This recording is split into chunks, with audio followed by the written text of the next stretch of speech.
জীবনে যত প্রেম আছে কলিজায়, নবীজির তরে সবটুকু দিয়ে দেব তাই।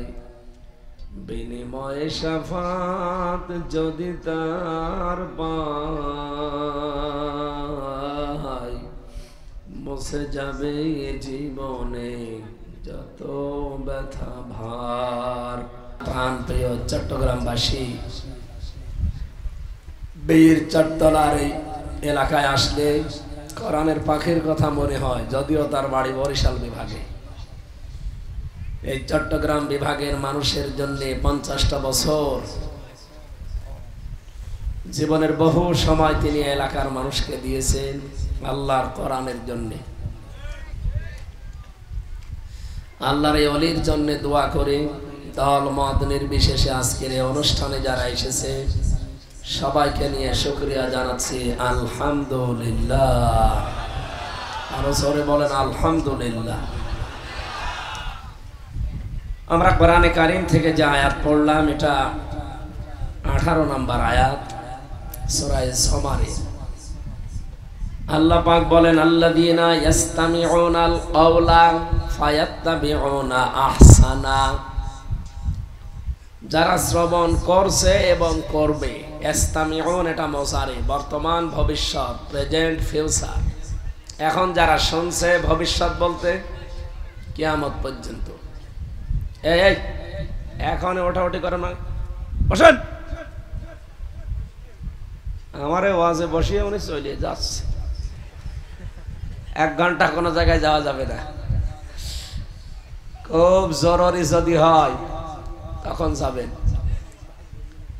আর জরুরি হবেই কেন, 1-1.5 ঘন্টা যদি বসে থাকতে না পারে, আপনার বিয়ে দিলে বউ টেকবে? আমি আর নিচে নামলাম না, ওস্তাদ আছে, নিচে নামা যাচ্ছে না। এরপরে এবার কেউ ওঠেন, দেখেন কি বলি, জীবনের মতো আর উঠবেন না। দরকার জায়গায় কাজ কাম সব হয়ে যাবে। আশা করছে আপনি উঠবেন। এখানে কত মেয়ের বাপ আছে আপনি জানেন? অনেকে জামাই খুঁজতে এসেছে। এখন যদি আপনি এরকম বারবার উঠাউঠি করেন, ও মেয়ের বাবা যদি একটু পছন্দ হালকা পাতলা করেও থাকে, বলবে এ বিয়ে শেষ। এই জন্য আশা করছি 1-1.5 ঘন্টা উঠবেন। আমরা একটা ক্লাস করব 1 ঘন্টা, নির্ধারিত আয়াতের উপরে তাফসীর আকারে ক্লাস করাবো। থাকবেন তো ইনশাআল্লাহ? আল্লাহ তাআলা বর্তমান ভবিষ্যৎ, প্রেজেন্ট ফিউচার 2টা কাল দিয়ে শব্দটা গঠন করলেন। আর কওলুন এই শব্দের আগে আল্লাহ আলিফ লাম দিলেন। আল্লাহ তাআলা বলেন, আল্লাযীনা ইয়াসতামিউনাল কাওলা, যারা কথা শুনছে এবং শুনবে। কথা মানে এই কওলের ব্যাখ্যায় তাফসীরে মুফাসসিরিন ইকরাম লিখেছেন, মান ক্বালা বিহি সাদাকা। এই হাদিসে এসেছেন তারা যারা কোরআন দিয়ে কথা বলে তারা সত্য কথা বলে। সুতরাং কোরআনের কথাই সত্য কথা। ওমান আসদাকু মিনাল্লাহি কিলা, আল্লাহর চাইতে সত্যবাদী কেউ আছে? বলেন। তাহলে আজকে থেকে সিদ্ধান্ত নিয়ে নেবেন যে কোরআন বাদ দিয়ে কেউ যদি কথা বলে, তার কথার ভেতরে ভেজাল থাকার সম্ভাবনা নেই। এটা মনে করে জীবন চালাবেন। এই একটু বেশি হয়ে যাচ্ছে, রিভাব হালকা দেন, এই দেওয়ার দরকার নেই, বাড়ি খেলে সমস্যা। আল্লাহ রাব্বুল আলামিনের এই কওল থেকে এক কথায় প্রমাণিত, যেটা আমরা শুনতে চাই, শুনতে চাবো, তার নাম কোরআন। তার নাম কি? আমার খুতবার ভেতরে আপনারা শুনেছেন, আলহামদুলিল্লাহিল্লাযী নাযালাল কোরআন আলা আবদিহি লিয়াকুনা লিল আলামিনা নাযীরা। সব প্রশংসা আল্লাহর জন্য, যিনি তার বান্দা মুহাম্মদুর রাসূলুল্লাহর উপরে কোরআন নাজিল করেছেন বিশ্বের মানব মণ্ডলীকে সতর্ক করার জন্য।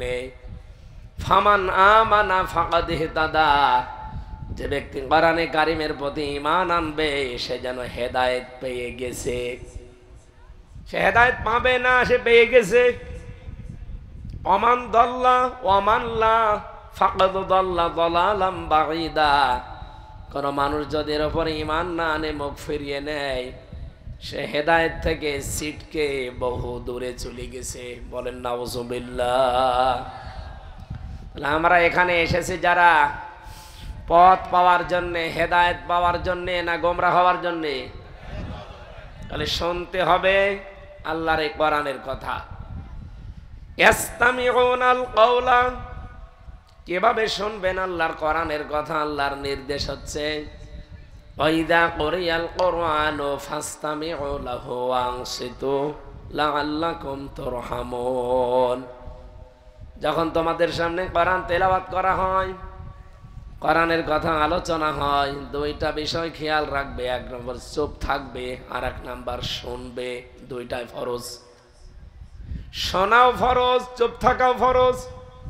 আপনি দুইটা শব্দের দিকে তাকান, সামিয়া দিলে শব্দের অর্থ কিন্তু আমরা পেয়ে যেতাম। সামিয়া মানে শোনা, ফাসতামিউ দিলেন কেন? ওয়াংসিতু এর ভেতরেও দুইটা অক্ষর বেশি করলেন কেন? বাপ পড়েছিলাম মিজান মন সাহেবে, বাবের ভেতরে এই শব্দগুলো পেয়েছি যে এই শব্দের ভেতরে অক্ষর বেশি, তার গুরুত্ব বেশি। আল্লাহ সামিয়া না দিয়ে ফাসতামিউ দিয়েছেন, ওয়াংসিতু দিয়েছেন, তার মানে বোঝা যাচ্ছে শব্দগুলোর গুরুত্ব একটু বেশি। আপনি শুনতে হলে অবশ্যই আপনাকে দিলের কান লাগিয়ে শোনা লাগবে। দুই নম্বরে শুধু শুনলেই হবে না, চুপ থাকা লাগবে। এই দুইটা ফরজ বিধান আমরা এখন মানতে পারবো না ইনশাল্লাহ। কি হবে?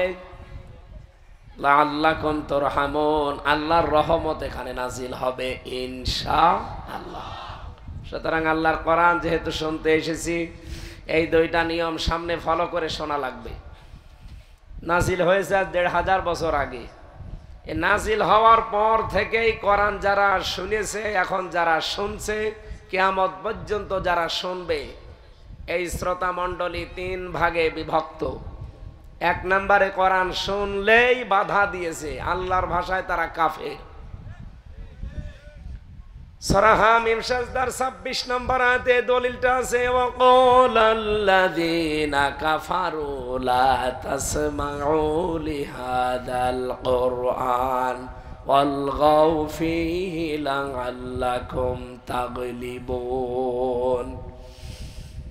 আল্লাহ পাক বলেন, ওই সময় নবীজি যখন কোরআন মানুষকে শোনাতো, কাফেররা আইন পাশ করেছিল সব চলতে দেওয়া যাবে, কোরআনের আলোচনা মুহাম্মদের এটা চলতে দেওয়া যাবে না। শুধু চলতে দেওয়া যাবে না এতটুকু যদি তারা শেষ করে দিত, এই আয়াত আল্লাহ মনে হয় নাজিলও করতো না। আপনি দেখেছেন শুধু চলতে দেওয়া যাবে না, শুনতে দেওয়া যাবে না এ বলে আবু জেহেল শেষ করে নাই, আইন পাশ করে শত সিদ্ধ করে দিয়েছে, বিধিবদ্ধ করে দিয়েছে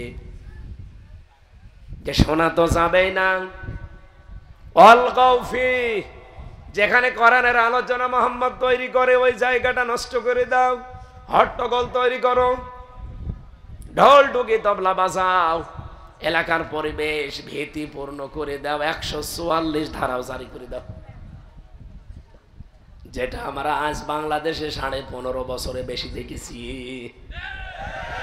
আমি ওরস শরীফ দেখেছি, বাধা নেই। নওরোজ শরীফ দেখেছি, বাধা নেই। খসরোজ শরীফ দেখেছি, বাধা নেই। ইসালে সাওয়াব দেখেছি, বাধা নেই। গোসল শরীফ, বাধা নেই। খালি বাধা তাফসীরুল কোরআন মাহফিলে। কেন? আমি যদি আজ অধ্যক্ষ জহিরুল ইসলাম সাহেবের বাড়িতে প্রবেশ করে সালাম দেই, ছোট একটা বাচ্চা বেরিয়ে এসেছে, বাচ্চা আমারে সালামের জবাব দিয়ে বলছে, আঙ্কেল আমার আব্বা বাড়ি নেই, ঢাকায় গেছে, আপনি পরে আসবেন। এমন মোলায়েম গলায় আমার আঙ্কেল বলে ডাক দিয়েছে, এটা কি ছেলে না মেয়ে এখনো আমি টের পাইনি। কারণ যে পোশাক পরে এসেছে ও পোশাক দেখে বোঝা যাচ্ছে না, কারণ এখন তো অধিকাংশ পোশাক ডিজিটাল। এমনকি যদি নাম জিজ্ঞাসা করি তা হয়তো আমি টের পাবো না। যদি বলে আমার নাম মাহি, আমি বসবো ছেলে না মেয়ে, কারণ মাহি এদেশে নায়িকা, আবার মাহি বি চৌধুরী পুরুষ মানুষ। আমি বসবো কি করে? এটা কি ছেলে না মেয়ে, আম্মু না আব্বু, এটা বোঝার জন্য একটা পদ্ধতি আছে। ও যে প্যান্ট বা পায়জামা পরে আছে ওটা খুলে ফেলা লাগবে। ঠিক মানে কি? এটা খুলে না ফেললে আপনি বুঝবেন? বলেন বলেন। এটা যদি সত্যি আমি খুলি তখন বুঝবো যেটা আম্মু না আব্বু। তাফসীর মাহফিলে বাধা কেন? তাফসীর মানে খুলে ফেলা। তাফসীর মানে আবরণ দিয়ে ঢাকা আছে, আবরণ তুলে ফেলা। এই যে চাটা ঢাকা আছে, এটা তুলে ফেললে আমি টের পাবো ভেতরে কি আছে। এই পরিবারে, এই সমাজে, এই রাষ্ট্রে, এই পৃথিবীতে যারা শিরক, বেদাত, কুফর, বিশেষ করে জুলুমের অন্ধকার দিয়ে নিজেদেরকে আবরণ করে ঢেকে রেখেছে, ওরা তো বুঝতে দেয় না মানুষকে যে ভেতরে কি আছে। যখন কোরআনের তাফসীর করা হবে সঠিকভাবে, তখন ওইগুলো খুলে পড়ে যাবে। আমি আবার বলছি শব্দটা, কোরআনের তাফসীর করা হবে সঠিকভাবে। তাফসীরে বাংলাদেশে তাহেরিও করে, কি করে না? কি তাফসীর গো! আয়াত পড়ছে ওয়াবতাগু ইলাইহিল ওয়াসিলা, আল্লাহকে পাওয়ার জন্য ওসিলা তালাশ করো। ওসিলা মানে এই যে ন্যাংটা বাবা, কি এরকম নেই? কত বাবার নামে তার মুখে আমরা জিকির শুনি। ইয়া আলী বাবা, শাহ আলী বাবা, কেল্লা বাবা, ফতে বাবা, ন্যাংটা বাবারও জিকির করে। আল্লামা সাঈদীর তাফসীর মাহফিলে 144 ধারা পর্যন্ত দিয়েছে। এক কথা বলেন, দেয়নি? ওই আমরা তো আজ পর্যন্ত কোনো ওরস শরীফে বাঁধা হয়েছে আমি পাইনি। কেন দেয় না? কারণ জানে যে এখানে যা হবে আমরাই করতাম, ওরা করছে করুক। কিন্তু তাফসীর মাহফিলে বাধা একই কারণে। ওই জামানায় আবু জেহেল দিয়েছিল, ও বলেছিল শুধু বাধা দিবা না, অলগাও ফিহি, হট্টগোল করো, ভীতিপূর্ণ অবস্থা তৈরি করো, লাআল্লাকুম তাগলিবুন, আশা করা যায় তোমরা গালেব হবে, বিজয়ী হবে। আমার প্রশ্ন হচ্ছে, শেখ বিজয়ী কথা গাল তাগলিবুন কেন বললো? আবু জেহেল ভালো করে বুঝতো যে আমি যে চেয়ারে বসে আছি এ চেয়ার অবৈধ চেয়ার। কি বুঝতো না? কথা বলা লাগবে। হাসিনাও ভালো করে বুঝতো আমি যে চেয়ারে আছি এটা অবৈধ চেয়ার।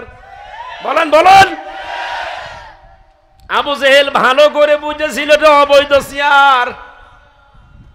মোহাম্মদ যেটা বলতে চায় এটা যদি জনগণ বুঝে ফেলে তা আমার চেয়ারের পায়া রাখবে না। এই কথা বলছে না কেন?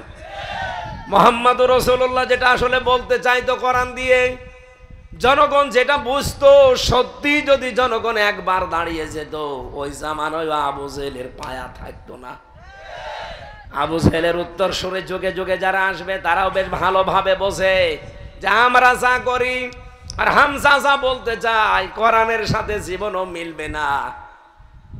ওই তখন বিভিন্ন নাম দিয়ে ওটা বন্ধ করে দেয়। বলে ওটা আমরা এমনি বন্ধ করি না, কোরআনের বিপক্ষে আমরাও না, কিন্তু আমরা বন্ধ করি এই জন্য কারণ এখানে রাজনীতির কথা হয়। এটা ইহুদিদের একটা চক্রান্ত। দেশের ভালো মানুষগুলো আলেম ওলামা তারা যাতে কোরআনের পথে মানুষকে সঠিকভাবে দাওয়াত দিতে না পারে, এই জন্য এই ভুয়া ধোয়া তুলে মানুষদেরকে দূরে সরিয়ে রেখেছে। এই ধোয়াটা তুলেছিল 15.5 বছরে বেশি। এটা ভুয়া ধোয়া। কি বললাম? এটা ভুয়া ধোয়া। যে রাজনীতির কথা বলা যাবে না। আরে ভাই, যে কোরআনে নামাজের কথা আছে, যে কোরআনে যাকাতের কথা আছে, ওই কোরআনে 918 জায়গায় রাজনীতির কথা আছে। সেটা বলা যাবে না কোন কারণে?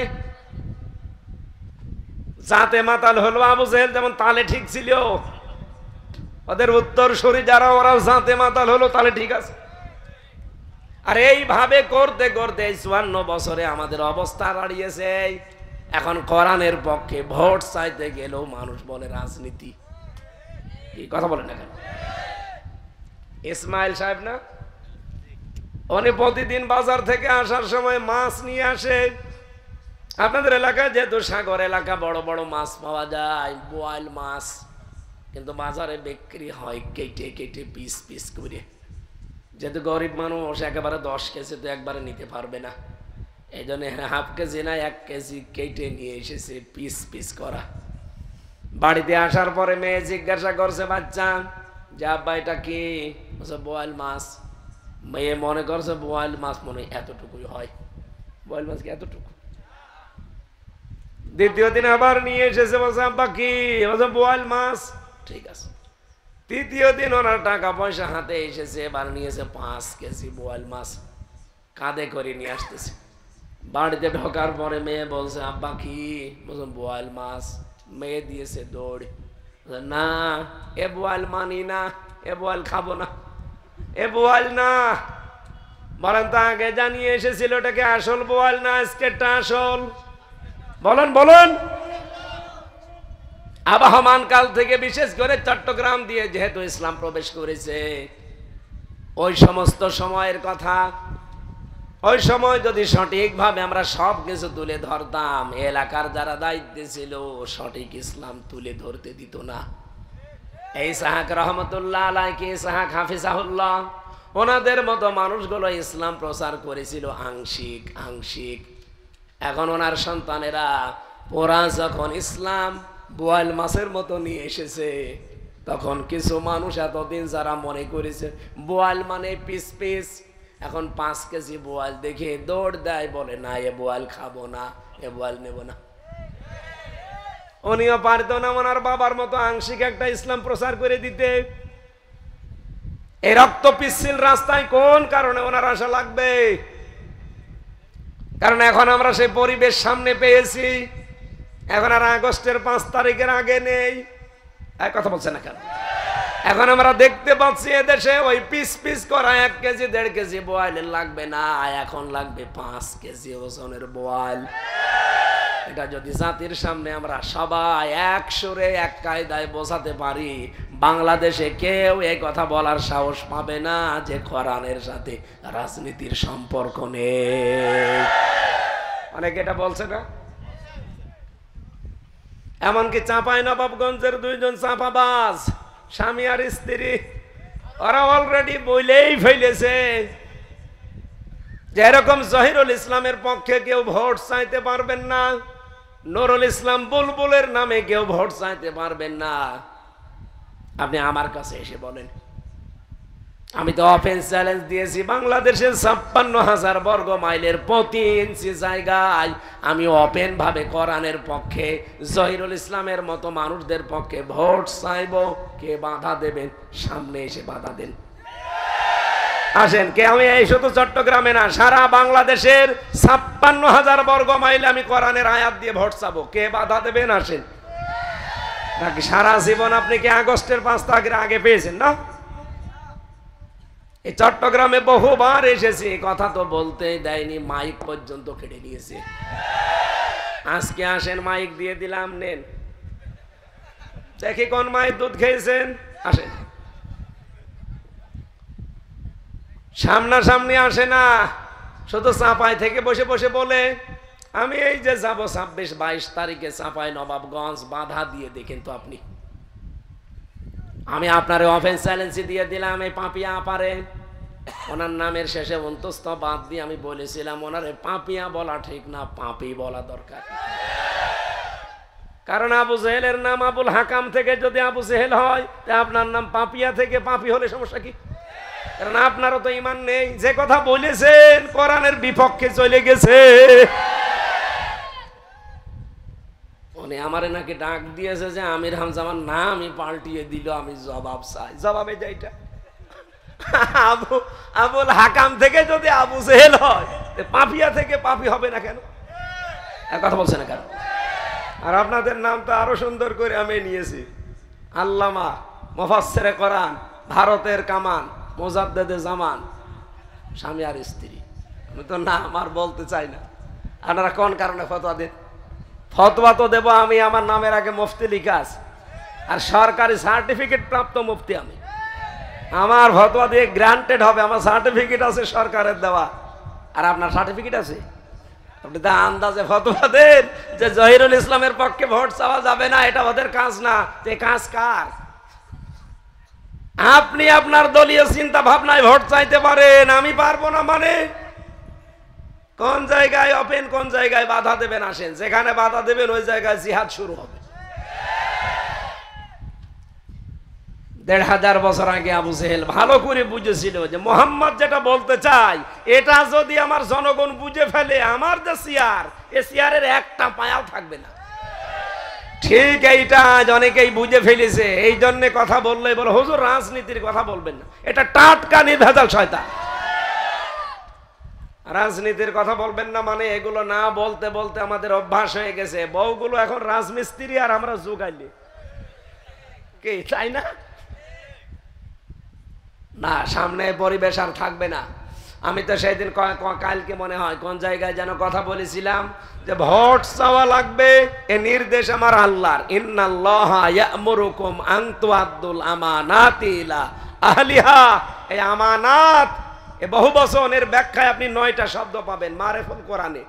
এত দলিল দিয়েও যদি আপনার রাগ হয়, এদিকে আসেন, আসেন, কানের নিচে এমন জোরে 2টা দেব না, সব বুঝে ফেলবেন। থাক, আপনারা বুঝে ফেলেছে। তাহলে কোরআনের শ্রোতা 1 নম্বরে পেয়েছি কি? কাফের, যারা শুনলেই বিভিন্ন সুতানাতা দিয়ে বাধা দেয়, যেটা আমরা 15.5 বছরে দেখলাম। 2 নম্বর শ্রোতা কারা?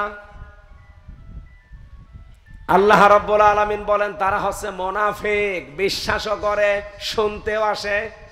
ওয়াহুম তাআলাউ ইলা মা আনজালাল্লাহু ইলার রাসূলি রাআইতাল মুনাফিকিনা ইয়াসুদ্দুনা আনকা সুদুদা। এটা পাবেন সূরা নিসা 5 নম্বর পারা 7 নম্বর পৃষ্ঠার 1 নম্বর লাইনের 61 নম্বর আয়াত। যত তাফসির আছে বাংলাদেশে প্রায় 42টার উপরে, যে কোনোটা দেখতে পারেন এইটাই পাবেন। বিশেষ করে পাবেন তাফসিরে বাইজাবিতে বেশি। ওয়া মানে এবং ইদা মানে, যখন ইলা মানে বলা হয়, তাআল মানে আসো, ইলা মানে দিকে, মা মানে যা, আনজালাল্লাহ মানে আমি আল্লাহ নাজিল করেছি, ইলার রাসূলি আমার রাসূলের আদর্শের দিকে আসো। রাআইতাল মুনাফিকিনা, নবী আপনি দেখতে পাবেন যারা মুনাফিক, ইয়াসুদ্দুনা আনকা সুদুদা, ওর আস্তে করে পেছন দিক থেকে কেটে পড়বে। দেখেন তো চলে যাচ্ছে কোনটা। কোরআনের কথা শুনলে যখন দেখে যে কথা তো ঠিক, কিন্তু আমার জীবনে তো মেলে না, কারণ আমার বউ চলে বেপরদায়, আমি সুদের সাথে টাকা লাগাই, আমার পক্ষে তো কোনো আয়াত আছে? বলেন বলেন। কিছু মানুষ এতদিন আমাদেরকে উল্টাপাল্টা ফতোয়া দিত, বিশেষ করে আমার এই খুলনা বিভাগে এক জায়গায় মাহফিলে বসে আছি, কানে কানে একজন বলছে, সভাপতি মুরব্বী মানুষ, আমারে বলছে হুজুর এমন ওয়াজ করবেন স্বামী স্ত্রীর গন্ডগোল কেন হয় আর এটা মেটানোর পদ্ধতি কি, এটা বলে।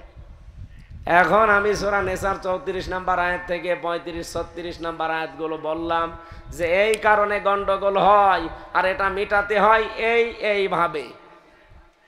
মোনাজাত করে ওনার বাড়ি গেছি, খাবার আবার ওনার বাড়িতে, যে দেখি কথা বলছে না। কি গো, কথা বলেন না কেন? মুখ গোমরা করে আছে। আপনার বাড়িতে আমার মেহমান করে না নিয়ে আসলেন আর কথা বলেন না, এ কেমন? হুজুর কথা কি বলবো? আপনি যা আওয়াজ করলেন আপনাকে মনে হয় কেউ কিছু বলেছে, কে বলবে? না, আপনি যা আওয়াজ করেছেন সব আজকে আমার হয়েছে। আমার যে স্ত্রীর সাথে গন্ডগোল হয়েছিল দিনের বেলায়, আপনাকে কে বলেছে বলেন? আমাকে কেউ বলেছে না? বলেছে একজন। কে? 1500 বছর আগে আল্লাহ পাক কোরআনে আমাকে আগে জানিয়েছে যে এই কারণে স্বামী স্ত্রীর গন্ডগোল হয় আর এইটা মেটানোর পদ্ধতি। এখন আপনার যদি ওইটা হয়ে থাকে আমি করব কি? আমার মনে হয় এখানে ওই সভাপতির মতো অনেকে আছে, শুনতে বেসেছে, বিশ্বাসও করে, হামজা বানিয়ে কথা বলবে না, ও কোরআনের দলিল দিয়েই বলবে। কিন্তু যখন দেখে না আমার রাজনীতির সাথে মিল নেই, আমার পরিবারের সাথে মিল নেই, আমার অর্থনীতির সাথে মিল নেই, তখন আস্তে করে পেছন দিক থেকে কেটে পড়ে। এরা হচ্ছে টাটকা নির্ভেজাল মুনাফিক। কোরআনের 2 নম্বর শ্রোতা পেলাম কি? বলেন বলেন। এখানে নেই। কোরআন এত পছন্দ করে, এত সম্মান করে যে কাছে আসতে চায় না।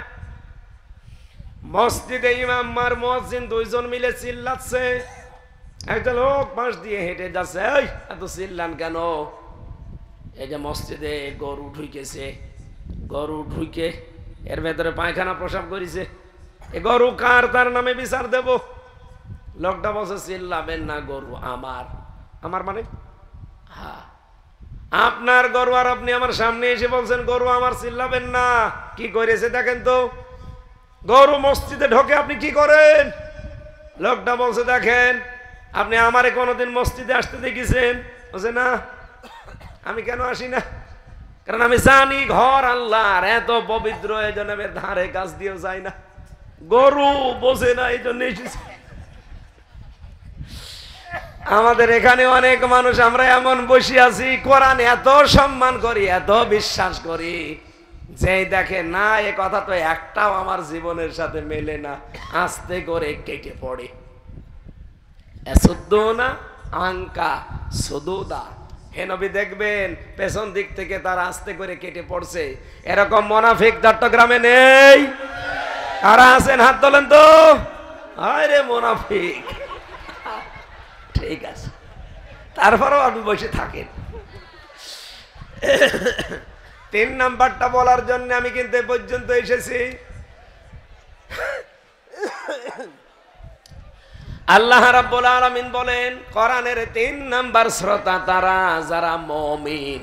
ইন্নামাল মুমিনুনাল্লাযীনা ইযা যুকিরাল্লাহু ওয়াজিলাত কুলুবুহুম ওয়া ইযা তুলিয়াত আলাইহিম আয়াতুহু যাদাতুহুম ঈমানা ওয়া আলা রাব্বিহিম ইয়াতাওয়াক্কালুন।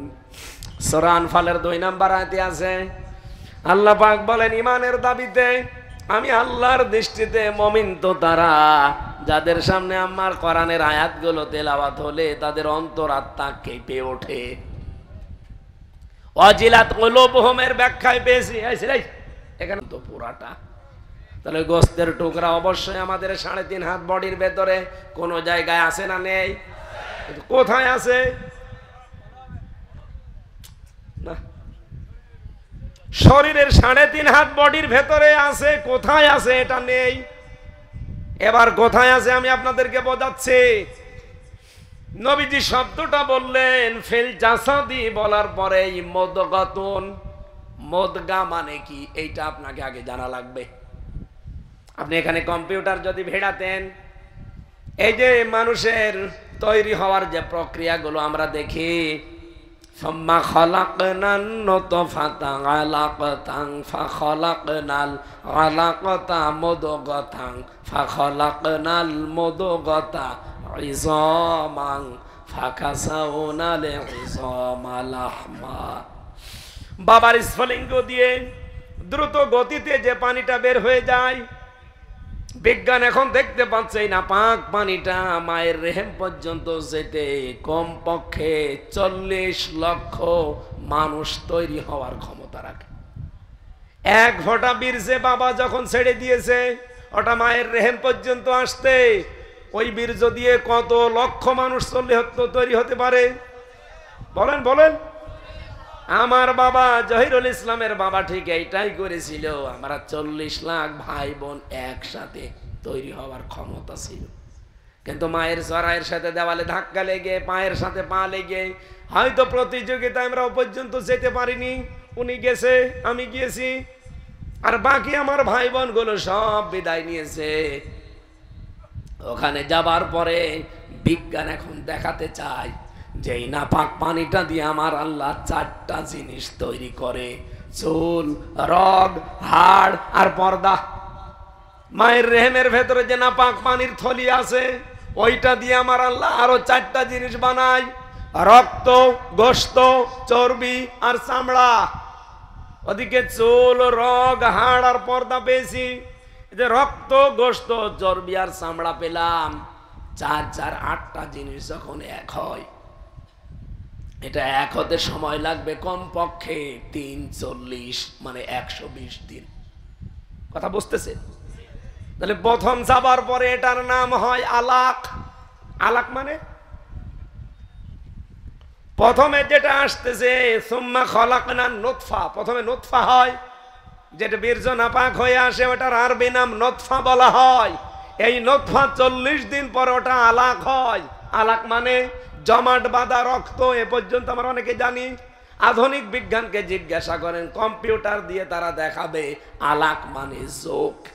আলাক মানে যোগ যেমন ঝুলে থাকে 40 দিন পরে ঠিক এই নুতফাটা মায়ের রেহেমের ভেতরে ভাবে ঝুলে থাকে। আলাক মানে এই জন্য ঝুলন্ত, যেটা আমরা যোগ বললে বুঝি বেশি। মাটির নির্যাস হয়, এরপরে জমাট বাঁধা রক্ত হয়। অনেকগুলো অর্থ এখানে আছে, একটা একটা করে যখন এটা শেষ হয়ে 3 নাম্বার স্তরে যেটা আমি বোঝাতে চাই তার নাম মুদগা। তাহলে নুতফা থেকে আলাক, এরপরে বলেন বলেন মুদগা। এই মুদগা শব্দ নবী হাদিসের এই ভাষায় দিলেন, আলা ইন্না ফিল জাসাদি মুদগাতুন। বিশ্বনবী জানিয়েছেন অবশ্যই মানব শরীরের ভেতরে একটা মুদগা আছে, গোস্তের টুকরা। এখন মুদগা কি দিয়ে তৈরি হয় এটা আপনাকে জানা লাগবে। বিজ্ঞান এখন প্রমাণ করছে মুদগা তৈরি হওয়ার জন্য কমপক্ষে 3টা জিনিস তার ভেতরে পাবেন। 1 নম্বরে আপনি রক্ত পাবেন, 2 নম্বরে চর্বি পাবেন, 3 নম্বরে রাবারের উপরে কামড় দিলে যেভাবে দাঁত বসে যায় ঠিক ওইভাবে দোড়া কাটা ভাব দেখা যাবে। আমি কেন নিয়ে আসছি বারবার এই শব্দটা, আমার একটা সামনে একটা কাহিনী আছে। আর সারা বাংলাদেশ সহ এই ভারতে আমি বেশি থাকতাম আগে, এখানে তো আরো 180 মাইল বেগে এই ব্যবসাটা চলছে। বিভিন্ন দরবারে গেলে দেখবেন ওরা কলব পরিষ্কার করার জন্য জিকির দেয় যে বাম স্তনের 2 আঙ্গুল নিচে কলব আছে, এমন জোরে ধাক্কা দিবি যেন পরিষ্কার হয়ে যায়। আমার এখানে প্রশ্ন না, কলব যদি এখানে থাকে তাহলে আপনি ধাক্কা ওইভাবে না, আরো জোরে মারেন, দরকার হয় কোড়াল দিয়ে মারেন, হাতুড়ি দিয়ে মারেন, পরিষ্কার হোক। কিন্তু জিনিস যদি ওখানে না থাকে যত জোরে ধাক্কা মারবেন ও কি পরিষ্কার হবে না বুক ব্যথা হবে? বলেন বলেন। আমি আজ প্রমাণ করব এখানে আছে না অন্য কোন জায়গায় আছে। এবার আসেন কোরআনে কারিমে সূরা আরাফ 9 নম্বর পারা 13 নম্বর পৃষ্ঠার 2 নম্বর লাইনে আছে, 179 নম্বর আয়াতের মাঝের অংশে আছে। আল্লাহ পাক বলেন লাহুম কুলুবুল লা ইয়াফকাহুনা বিহা, তাদের কলব আছে কিন্তু তারা বোঝে না, চিন্তা নেই। তাহলে কলবের কাজ কি? না, কলবের কাজ কি? এই আয়াত দ্বারা প্রমাণ হচ্ছে লাহুম কুলুবুল লা ইয়াফকাহুনা বিহা, তাদের কলব আছে কিন্তু তারা বোঝে না, তারা চিন্তা করে না কলব দিয়ে। 3টি ইন্দ্রিয় শক্তির কথা আয়াতে আল্লাহ দিলেন, লাহুম কুলুবুল লা ইয়াফকাহুনা বিহা ওয়া লাহুম আয়ুনুল লা ইউবসিরুনা বিহা ওয়া লাহুম আযানুল লা ইয়াসমাউনা বিহা। এই 3টা জিনিস তাদের আছে। কলব আছে, চিন্তা নেই, দেখার পরে না দেখার ভান করে থাকে, শোনার পরেও না শোনার ভান করে থাকে। এরা আর মানুষ থাকে না, উলাইকা কালানাম, এরা জানোয়ার। এরা কি? বলেন বলেন। আল্লাহ বলেন জানোয়ার পর্যন্ত বললেও তো হতো না, বালহুমা দল, শুকুরের চাইতে কুকুরের চাইতে এরা খারাপ। এই জন্য বারবার রিপিট করছি, কত পীর যে আয়াতে ধরা পড়বে, কত মুসলমান, কত রাজনৈতিক নেতা কর্মী আজকে আয়াতে ধরা পড়বে যে আপনার কলব আছে, আপনার চিন্তা নেই কেন? আপনার থেকে আল্লাহ গরু ছাগল বানায়নি। চিন্তা করার জন্য যেহেতু কলব দিয়েছেন, উপলব্ধি করার জন্য কলব দিয়েছেন, তাহলে কলবের যতগুলো কাজ তার একটা কাজ কি বুঝলাম? আরো জোরে বলেন বলেন। আমার প্রশ্ন, চট্টগ্রামবাসী মানুষ কি চিন্তা করে বুক দিয়ে না মাথা দিয়ে? আরো জোরে বলেন। মানুষের বুক পরিষ্কার হলে সে চুরি ছাড়বে না, ডাকাতি ছাড়বে না, জেনা ছাড়বে না, কিন্তু মাথা পরিষ্কার হলে চুরি করবে না, মাথা পরিষ্কার হলো জেনা করবে না। এই কথা বলছে না কেন? পরিষ্কার করা দরকার, এইটা না এইটা। এবার কোরআনের পরে হাদিস, হাদিসের পরে বিজ্ঞান। এবার আসেন তো জিনিসটা আছে কোন জায়গায়। যেহেতু মোদগা নবী বললেন, মোদগা হওয়ার শর্ত কয়টা পেলাম? আরো জোরে। কি লাগবে? রক্ত, চর্বি, আর একটা দড়া কাটা ভাব লাগবে, যে রাবারে কামড় দিলে যেরকম হয়। এবার আপনি মাথার মগজ বের করেন, আর বাম স্তনের 2 আঙ্গুল নিচে যে গোস্ত আছে এটা কেটে বের করেন। দেখেন ওই শর্তগুলো মেলে কার সাথে। আমার তো মনে হয় বুক কেটে যদি বের করেন, এখানে রক্ত পাবেন, চর্বি পাবেন, দোড়া কাটা ভাব পাবেন না, জীবনও পাবেন না। কারণ দোড়া কাটা ভাবটা কি? বিজ্ঞান এখন মাথার ভেতরে এই যে মগজ, এখানে 70,000 জিনিস পেয়েছে। ফ্রন্টাল লব, অক্সিপিটাল লব, প্যারাইটাল লব, মোটর কর্টেক্স, টেম্পোরারি কর্টেক্স, এরকম 70টা জিনিস আমি নিজে পেয়েছি। এই জিনিসগুলো এখান থেকে সাপ্লাই দিচ্ছে পুরা শরীরে। আপনি কি মনে করেন চোখ দিয়ে আমি দেখলাম সাপ? না, আপনার দেখার যে শক্তিটা মাথার মগজ, আপনি খালি খাপড়িটা খুলে দেন, আপনাকে আমি দেখাবো। মাথায় যে দেখতেছে দেখার জিনিস, যেটা ফ্রন্টাল লব, এটা কিন্তু সামনে থাকে না, এটা আছে পেছনে। পুরা মাথার ভেতরে আল্লাহ এইগুলো জিনিসগুলো দিয়েছেন, দেখেছেন চোখ দিয়ে।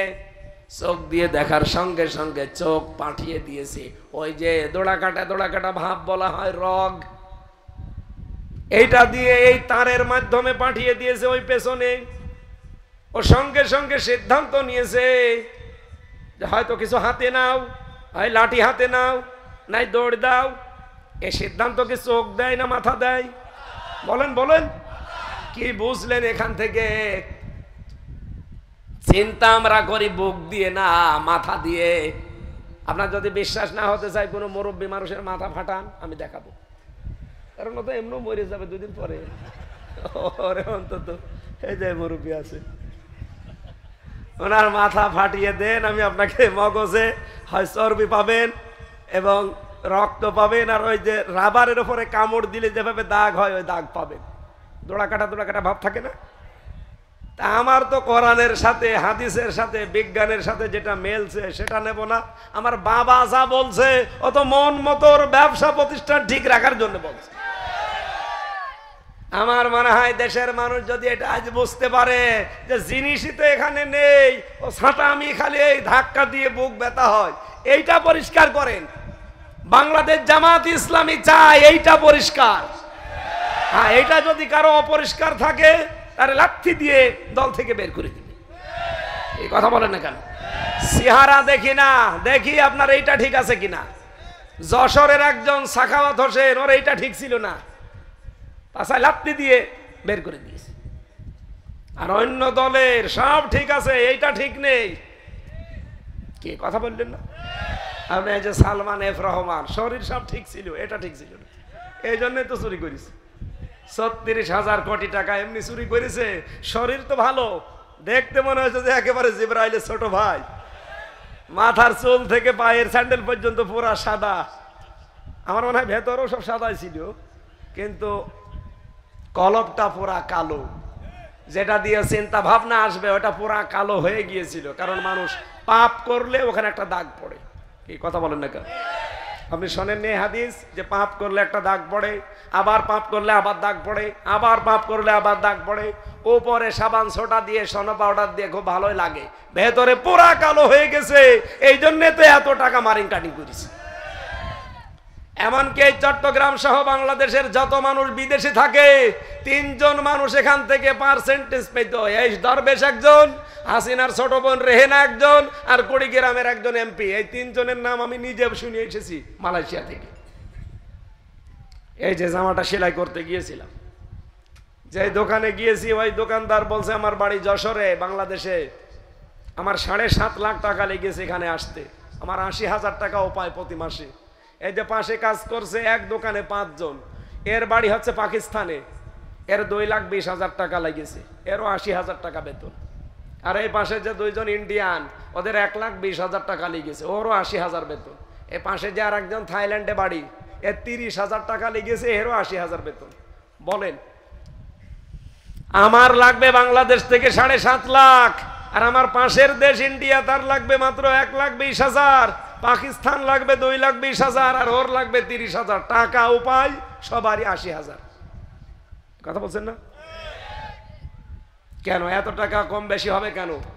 পরবর্তীতে যারা শিক্ষিত মানুষগুলো আছে তাদের সাথে মিশলাম, শুনলাম যে এখানে সিন্ডিকেট করে এই দরবেশ আর এই আল্লাহর ওলির এই ছোট বোন আর ওই আর এক এমপির নাম বললো নূর আলম, এই 3 জন মিলে এই টাকাগুলো সব সিন্ডিকেট করে মারিং কাটিং করে। ওই ভারতের যদি 1,20,000 লাগে, আমারও 1,20,000-ই লাগতো। বাকি টাকা সব ওরা 2 নাম্বারই করে খায়। টিকিট কেটে যাওয়া আসা সব বেশি হলেও 36,000 টাকা হলেই হয়ে যায়। সেখানে আর কিছু খরচপাতি দিয়ে 1,20,000-এর বেশি লাগার কথা না, সেখানে খরচ নেই কত? 7.5 লাখ। অথচ এই 5 জনের উপায় তো 80,000। এই টাকাগুলো এতদিন মারিং কাটিং করে খেলেন, কি করলেন? বাংলাদেশের শ্রেষ্ঠ ধনী ছিল ওই সালমান এফ রহমানের দরবেশ, কিন্তু এখন জেলখানায় ফলরে থাকে। ওরে ফলরে না, ওরে কব্বরে দেওয়া দরকার। এই জন্য এইটা ঠিক করা দরকার না, এটা ঠিক করা দরকার। এইটা ঠিক নেই আমাদের। আল্লাহ পাক বলেন ওয়াজিলাত কুলুবুহুম, ওদের কলব কেঁপে ওঠে। ওয়াইদা তুলিয়াত আলাইহিম আয়াতুহু যাদাতুহুম ঈমানা। বাংলাদেশ সহ বিশ্বের মানুষেরা আজ যদি বুঝতো যে না পরিষ্কার করা দরকার এইটা না, তখন এই পীর সাহেবদের বানানো এসব হু হু এ জিকির এমনি বন্ধ করে দিত। বলতো ছাতা করে আমি বেকার বুক ব্যথা করব, আমার আগে এইটা পরিষ্কার করি, আর এটা পরিষ্কার করতে হলে আল্লাহর কোরআন লাগবে। এই জন্য আগেকার পীর সাহেব যারা এখানে যেমন সভাপতি ছিল পীর সাহেব, ওনাদের ওই জামানা সোনালী জামানা আপনি হিসাব করেন, মরহুম মাওলানা আব্দুল সাব্বার রহমতুল্লাহ আলাই বাইতুল শরফের, এই সমস্ত পীর সাহেবদের কাছে আগে যারা আসতো ওনারা কোরআন শরীফ তুলে দিত, এই যে এটা পড়েন, এটা বোঝেন, আল্লাহকে পেয়ে যাবেন। কিন্তু এখনকার তাদের অনেক সন্তানই তাদের এই দরবারের লোকগুলো আর এখন এই পদ্ধতিতে নেই। তাদের কাছে গেলে এখন আর কোরআন তুলে দেয় না, বলে যে জিকির করবি। কি জিকির? হু হু, খালি এইটা ধাক্কা দিয়ে পরিষ্কার করবে। আরে ওটা তো নেই, পরিষ্কার তো এইটা করা লাগবে। কোনটা? তাহলে বাংলাদেশ থেকে একটা বেদাত এমনি দূর হয়ে যেত না। আমি আপনাদের আরো চিন্তা ভাবনা করার জন্য বলছি, আমার তো মাথা ছোট, আমার তো চিন্তা ভাবনা অত বেশি না। যাদের আরো বড় প্রখর আছে, এরকম বড় বড় মাথা আছে, আরো চিন্তা ভাবনা করেন, আরো বেশি পাবেন ইনশাআল্লাহ। এই বেদাতটা বাংলাদেশে, ভারতে, পাকিস্তানে বেশি থাকবে না ইনশাআল্লাহ। বাইরের অনেকগুলো দেশে গিয়ে দেখলাম না, এই বেদাত নেই। ওই রকম যদি মাথা ঝাঁকড়িয়ে জিকির করেন, পুলিশে বলবে এর মির্গি রোগ হয়েছে, এর ইনজেকশন দেওয়া লাগবে। কিন্তু বাংলাদেশে এরকম হা হু করলে আমরা মনে করি এ আল্লাহর ওলি হয়ে গেছে, এশকে মনে হয় পাগল হয়ে গেছে। আপনার এশকো এত বেশি, গাছে উঠে চলে যায়, বাসে উঠে চলে যায়। এটা মানদার গাছে তো ওঠেন না কোনোদিন। একটা মানদার গাছে একটু উঠে দেখান যে আপনার এশকো কেমন আছে, আমি দেখবো। কোন সাহাবীর জীবনী শুনেছেন যে ওনারা জিকির করতে করতে গাছে উঠে বসেছিল? আমি একবার চাঁপাই নবাবগঞ্জে গিয়েছিলাম, ওই যে বিশ্ববিদ্যালয় যখন মাস্টার্সে 15 সালে, যে দেখে একজন গাছে উঠে মানে বাঁশে উঠে পড়েছে গাছে। কমিটির লোকজন বলছে হুজুর বাঁশে উঠেছে, আপনি একটু কিছু করেন যেন নেমে আসে। উনি উঠলো কি করে? বলছে জিকিরের ফয়েজে উঠিস। জিকিরের ফয়েজে তুমি গাছে ওঠো? বাঁশ গাছ এবং ওই যে তেলা যে গাছ আছে ওই গাছগুলো ওঠে। পাকড়া গাছ নাকি বলে না, ওই যে কাঁটা থাকে, শিমুল গাছ, মানদার গাছ, ওই গাছে একটু উঠে দেখো তো যে তোমার এশকো কেমন, আমি আজকে দেখবো। যাতে মাতাল হইলো তাহলে ঠিক আছে, ওই গাছে উঠতে চাই না। সুতরাং এই ভণ্ডামি গুলো বাদ দেওয়া লাগবে, আপনার পরিষ্কার হওয়া লাগবে। কি বলেন বলেন? মগজটা পরিষ্কার করেন, জীবনও চুরি করবেন না, অভাব থাকলেও চুরি করবেন না। মগজ পরিষ্কার ছিল মাওলানা মতিউর রহমান নিজামী রহমতুল্লাহ আলাইহির, এই জন্যে মন্ত্রী, তারপরও চুরি চামারি করেছে। মন্ত্রণালয় চালিয়ে 36 টাকা বেঁচেছিল, টাকা ফেরত দিয়েছে। ওনার পরিষ্কার ছিল এইটা। কথা বলেন ঠিক কিনা? ওয়াইদা তুলিয়াত আলাইহিম আয়াতুহু যাদাতুহুম ঈমানা। যখন তাদের সামনে আল্লাহর কোরআন তেলাওয়াত করা হবে, ওদের মাথা যদি পরিষ্কার থাকে, নবী আপনি দেখতে পাবেন ওই মানুষগুলো ঈমান যা আছে ওটা আরো বেড়ে গেছে। ওয়ালা রাব্বিহিম ইয়াতাওয়াক্কালুন, ওরা বাড়ি যাওয়ার সময় এই ভরসা নিয়ে বাড়ি যাবে যে আল্লাহ পাকের ওপরে আমরা একনিষ্ঠভাবে আজকে থেকে ভরসা করলাম, আর কারো ওপরে আমাদের ভরসা নেই। জোরে বলেন সুবহানাল্লাহ। আমার কথা ছিল কোরআনের শ্রোতা কয় প্রকার? 3 প্রকার। 1 নম্বরে কাফের, শুনলেই বাধা দেয়। 2 নম্বরে মুনাফিক, শুনতে আসে মেলে না চলে যায়। 3 নম্বরে শুনতে আসে ঈমান বেড়ে যায়, তাওয়াক্কুল নিয়ে যায়, ভরসা নিয়ে যায় কার প্রতি? আমরা এই 3 নাম্বার শ্রোতা হতে চাই। কথা বলেন ঠিক কিনা? শ্রোতা হয়ে কি করবেন? আল্লাহ পরের শব্দে দিয়েছেন ফায়াত্তাবিউনা আহসানা। শুনলেই হবে না আল্লাহর কোরআনের কথাগুলো, এর ভেতরে যেগুলো উত্তম, শুধু উত্তম না, আহসানা ইসমে তাফসিল, সব চাইতে উত্তম যেগুলো, এর ভেতর থেকে সেগুলো তোমরা অনুসরণ করে চলবা। উলাইকাল্লাযীনা হাদাহুমুল্লাহ, এই মানুষগুলোকে আমার আল্লাহ হেদায়েত দান করবেন। ওয়া উলাইকা হুমুল আলবাব, আর এই মানুষগুলোই পৃথিবীতে বুদ্ধিমান। জোরে বলেন সুবহানাল্লাহ। এটা বাংলা অর্থ ছিল। এখান থেকে আমরা আহসানা শব্দটার ব্যাখ্যা করতে চাই না। আসলে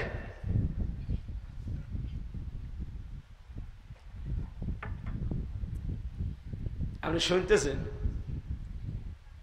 আপনি যে এখান থেকে অনুসরণ করার জন্য কি নেবেন? ফায়াত্তাবিউনা আহসানা, কোরআনের উত্তম যে বিষয়গুলো এখন বলা হবে। যেহেতু সারা জীবন আমরা একটা বাক্য শুনতে বেশি অভ্যস্ত, রব্বানা আতিনা ফিদ দুনিয়া হাসানা, এই হাসানা থেকে আহসানা নাকি রব্বানা আতিনা ফিদ দুনিয়া হাসিনা? হাসিনা আর হাসানা একই, শাব্দিক অর্থে খুব বেশি কম বেশি নেই। অনেক মুরব্বী আমরা দেখি এই হাসানার জায়গায় হাসিনা চাই। আমি নিজে এই যে কোরআন শরীফ আমার সামনে, নিজে জেলখানায় এই গাজীপুরের কাশেমপুরে চলচ্চিত্র জগতের একজন ভিলেন, এই ভিলেন ধরা পড়েছিল, ওরে দিয়েছে জেলে। আমি 3 তলায়, ও থাকতো 4 তলায়। এই আসরের পরে একটু আগে যখন ব্লক মারবে ওই সময় দেখি কান্নাকাটি করে আর এই দোয়া পড়ে, কিন্তু দোয়াটা ভুল। রব্বানা আতিনা ফিদ দুনিয়া হাসানা না বলে হাসিনা। কি গো, এই হাসিনা বলার পরেই দেখি দোয়া করছে বাংলায়, আল্লাহ তুমি আমার মরণ দাও, আমাকে তুলে নাও, আমার নেত্রীকে তুমি হায়াত বাড়িয়ে দাও। আই রে শয়তান, কিসের দোয়া করিস? হুজুর দোয়া করেন আমার নেত্রীর জন্য, খুব মায়া লাগে, জেলে আছে, মায়া লাগছে নেত্রীর জন্য। হাসানা আল্লাহর বানানো, বাদ দিয়ে হাসিনা বলছে। ওই দিন চিন্তা করলাম, দেখি এই শব্দ নিয়ে একটু ঘাটাঘাটি করি কি আছে। এর আগে হজে যাওয়ার পরে দেখেছিলাম লক্ষ লক্ষ হাজিরা কাবা শরীফ তাওয়াফ করার সময় এই আয়াতটা পড়ছে। রকনি ইয়ামিনী থেকে হজরে আসওয়াদ এই জায়গাটা পার হওয়ার সময় সবার মুখে এই আয়াত, রব্বানা আতিনা ফিদ দুনিয়া হাসানা। হে আল্লাহ দুনিয়ায় হাসানা দাও। আল্লাহ পাক বলেন পৃথিবীতে হাসানা যদি কেউ পেতে চায় তাকে দুনিয়ার বুকে 10টা জিনিস পাওয়া লাগবে। কয়টা? ও চট্টগ্রামবাসী, এবার আমি দলিলগুলো বলছি। ওটা সূরা বাকারা 201 নম্বর আয়াতের মাঝের অংশটা পড়েছি, অমিনহুম আমি বাদ দিয়ে দিয়েছি। রব্বানা আতিনা ফিদ দুনিয়া হাসানা, হে আমাদের রব দুনিয়ায় আমাদের হাসানা দাও, আমাদের কল্যাণ দাও। আমাদের কি হাসানা শব্দের ব্যাখ্যায় যেহেতু কল্যাণ হবে, স্বস্তি হবে, শান্তি হবে, নিরাপত্তা হবে। হাসানা মানে দুনিয়াতে আপনি আমাদেরকে কল্যাণ দান করেন রব্বুল আলামিন। এই যে মাহফিলটা যখন প্রচার হচ্ছিল, প্রচার করেননি? 2-3 দিন প্রচার হয়েছে, মাইকিং হয়েছে, এমনকি পোস্টারের ভেতরেও লেখা থাকে উক্ত মাহফিলে দলে দলে যোগদান করিয়া দো জাহানের কামিয়াবি কল্যাণ হাসিল করুন। এ কথা বলা হয় না? এটা বাংলায় বলেছেন, আমি ওইটা আরবিতে বললাম। দো জাহানের কল্যাণ কামিয়াবি হাসিল করুন। দো জাহানের কল্যাণ এই আয়াতের ভেতরে আছে।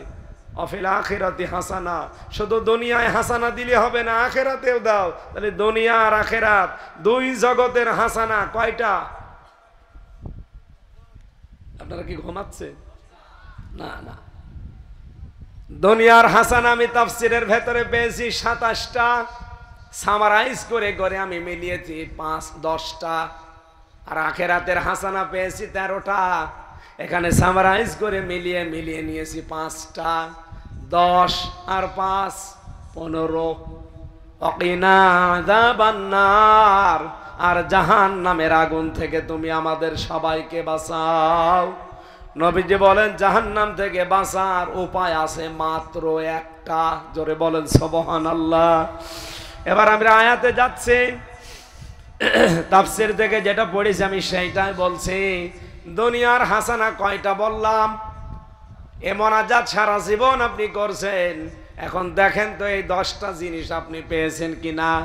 1 নম্বরে কেউ যদি কোরআন পায় সে দুনিয়ার হাসানা পেয়েছে। প্রশ্ন আসতে পারে কোরআন তো আমরা পেয়েছি, এই তো কোরআন না।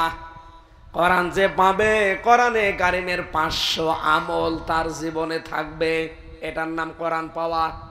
আমরা এখানে যারা আছি একটাও পাইনি। কোরআনের আমল আছে কয়টা বলেন তো? 500। বলেন বলেন।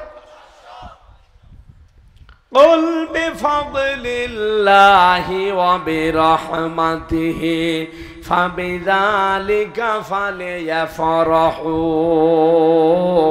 هو خير مما يجمعون।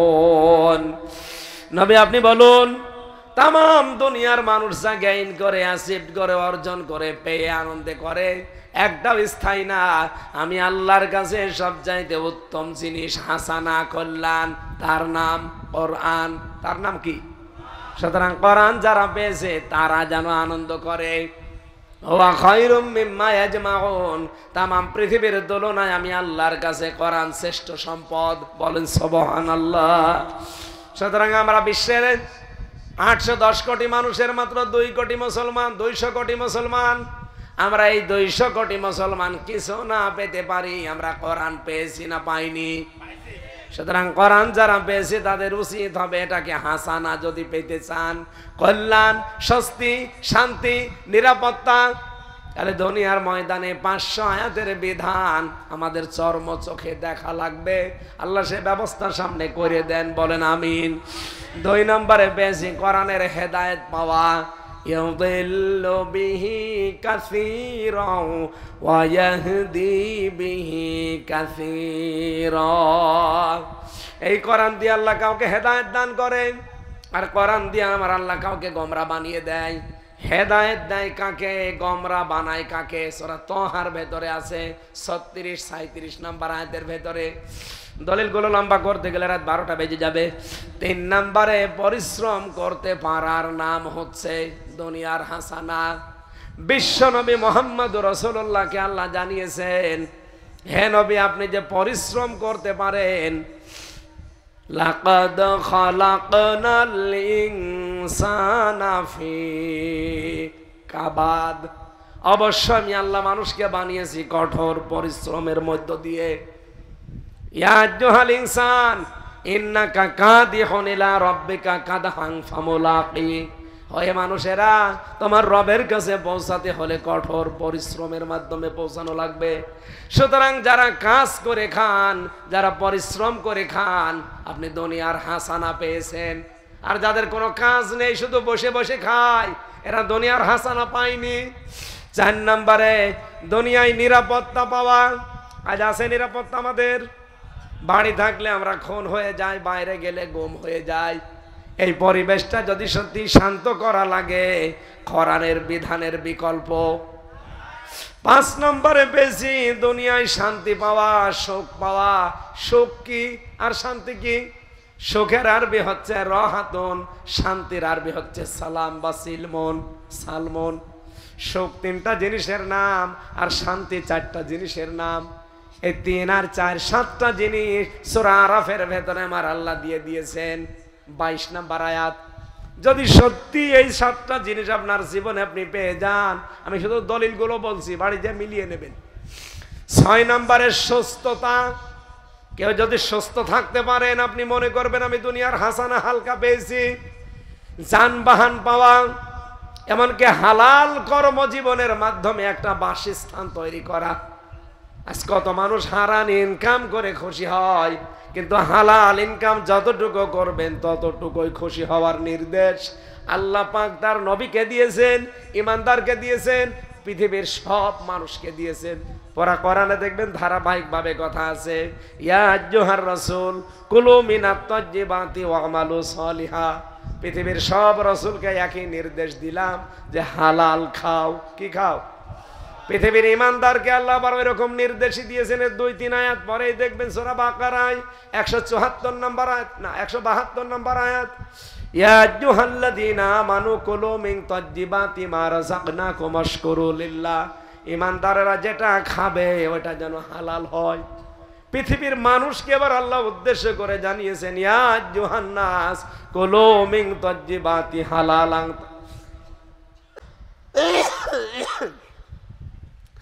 ওহে পৃথিবীর মানুষেরা যেটা খাবে ওটা যেন হালাল হয় এবং মানসম্মত, স্বাস্থ্যসম্মত, রুচিশীল হয়। চট্টগ্রামবাসী শুধু হালাল হলেই কিন্তু খাওয়া যাবে না, ওটা রুচিশীল হওয়া লাগবে, স্বাস্থ্যসম্মত হওয়া লাগবে। হালাল হলে সব খাওয়া যায়। নাক দিয়ে যেটা আসে এটা হালাল না? কি হালাল? আরে না, কি বলে না, আলেম আছে জিজ্ঞাসা করে দেখেন, নাক দিয়ে যেটা আসে হালাল। কিন্তু কেউ যদি বলে পিরিচে করে দিলাম মাখন মনে করে খান, হালাল, কিন্তু আপনার তো রুচি নেবে না, আর এটা স্বাস্থ্যসম্মত না, হালাল হলেই খাওয়া যাবে না। মুখ দিয়ে যেটা আসে লালা থুথু, এটা হালাল না? হালাল। কেউ যদি এখন বলে পিরিচে করে দিলাম একটু মাখন মনে করে খেয়ে ফেলে, হবে?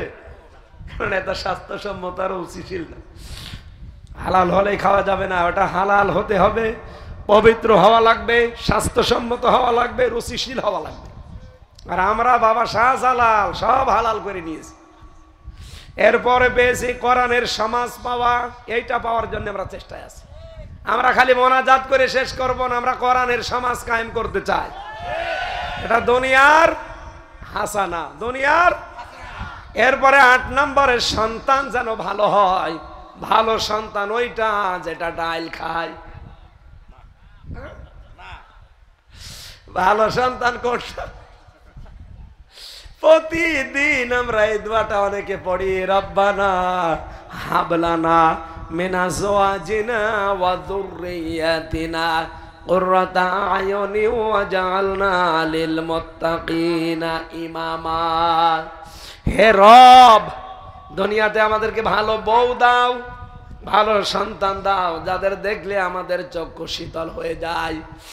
আজ শিবিরের কেন্দ্রীয় সভাপতি জাহিদুল ইসলাম, এই যে আপনাদের কুমিল্লাতে বাড়ি, ছেলেটা দেখলেই চোখ ঝরিয়ে যায়।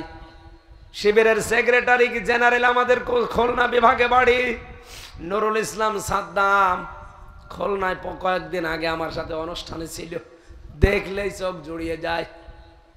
আর আমি এমন সন্তান বানিয়েছে যে আমার সামনে ডাল খেতে খেতে আসে। সন্তান ভালো করার জন্য যে পদ্ধতিগুলো আছে আমরা ওই লাইনে যাই না। আমি আপনাকে গ্যারান্টি দিতে পারি, আমার তো আর ছেলে নেই, আমার মেয়ে আছে। এই মেয়েকে মেয়ের মতো তৈরি করার জন্য একটা ফ্যাক্টরি বাংলাদেশে আছে, তার নাম ইসলামী ছাত্রী সংস্থা। আমি গ্যারান্টি দিলাম, আমি নিজে দিয়েছি, আপনিও দেন। মেয়েকে আপনি মানুষের মতো মানুষ করতে পারবে। জীবনে ওই মেয়ে কোনোদিন আপনার সামনে অবৈধ সন্তান পেটে নিয়ে ঘুরবে না। আর এর বাইরে আমি বহু দলে দেখেছি, বিশ্ববিদ্যালয় শেষ করে আসা জিনিস তো, আমি দেখেছি বহু মেয়ে বাড়ি আসে, ঠিক মেয়ের পেটে অবৈধ সন্তান।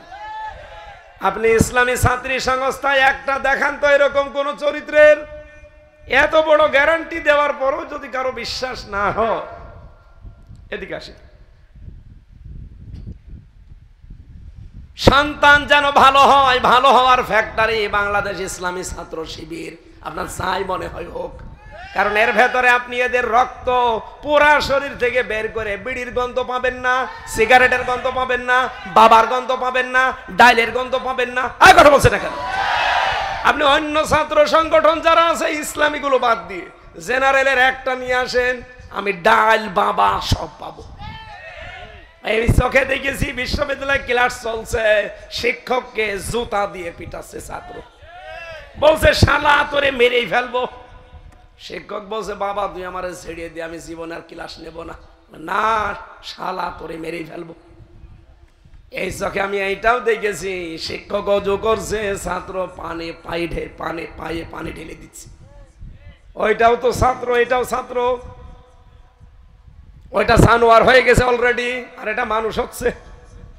এই কথা বলছেন? কারণ এই যে সিলেবাস আছে, প্রতিদিন 8টা 9টা করে পয়েন্ট লেখা লাগে। এগুলো লিখলে একটা মানুষ এমনি ভালো হয়ে যাবে, যদি মানুষ দেখানোর জন্যও করে তাও ভালো হয়ে যাবে। এরপরে পেয়েছি স্ত্রী যেন ভালো হয়, এটা দুনিয়ার হাসানা। ভালো স্ত্রী ওইটা যেটা সারা দিন বসে বসে সিরিয়াল দেখে, নাকি এলাকায় সিরিয়াল নেই?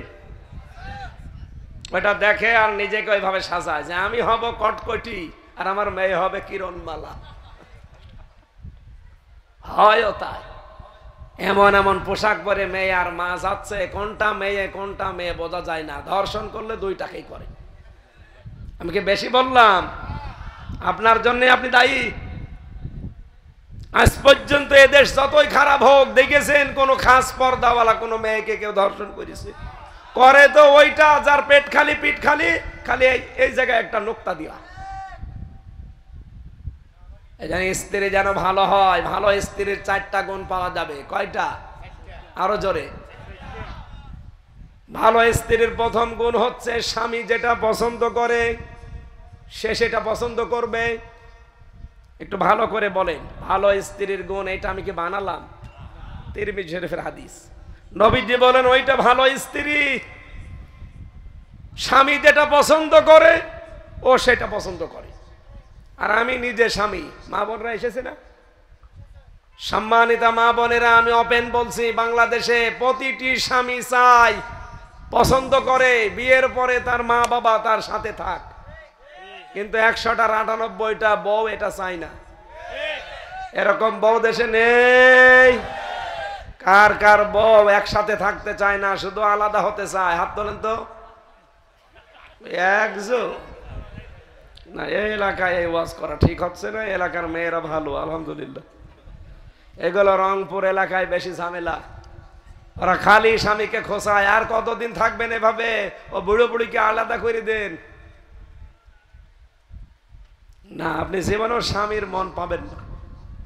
2 নম্বরে গুণ পেয়েছি, স্বামী যখন বাইরে থেকে আসবে, স্বামীকে খুশি করার জন্য যত রকমের আয়োজন আছে সব করবে। দরকার হয় অঙ্গভঙ্গি দিয়ে, সাজগোজ দিয়ে, ব্যবহার আচার দিয়ে, যেভাবেই হোক স্বামী যেন খুশি হয়। আর এমন স্ত্রী পেয়েছি, বাইরে থেকে গেলে মনে হয় যে গোমরা হয়ে সাপের মতো ফুলতেছি। এরকম বউ দেশে নেই? আপনি কি মনে করেন শুধু নামাজ পড়ে রোজা রেখে কালো বোরকা পরে আমি জান্নাতে যাব? জীবনও না। এই গুণগুলো থাকা লাগবে। এরপরে পেয়েছি পৃথিবীর দুনিয়ার জীবন শেষ হয়ে গেলে অফিল আখিরাতি হাসানা, আখিরাতের হাসানা যদি কেউ পেতে চায় তাকে 5টা জিনিস পাওয়া লাগবে। 1 নম্বরে মৃত্যু যেন ভালো হয়।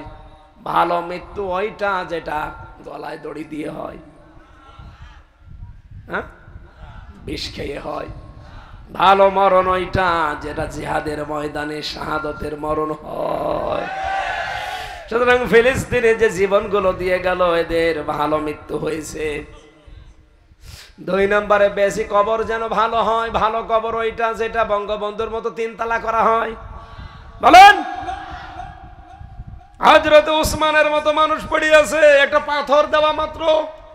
আর বাংলাদেশে গরু ছাগল মরে যায়, কবর 3 তালা করে। কোন কারণে এগুলো করছেন আপনারা? ভালো কবরটা ওইটা না। নবীদের মেয়ে ফাতেমাতুজ জোহরা পড়ে আছে, জান্নাতি মানুষেরা তাদের কবরের চিহ্ন পর্যন্ত বোঝা যায় না। আর এই দেশে এক একটা পীরের কবর দেখলে আমার মনে হচ্ছে প্রাসাদ বানিয়েছে। 3 নম্বরে হাসর যেন ভালো হয়।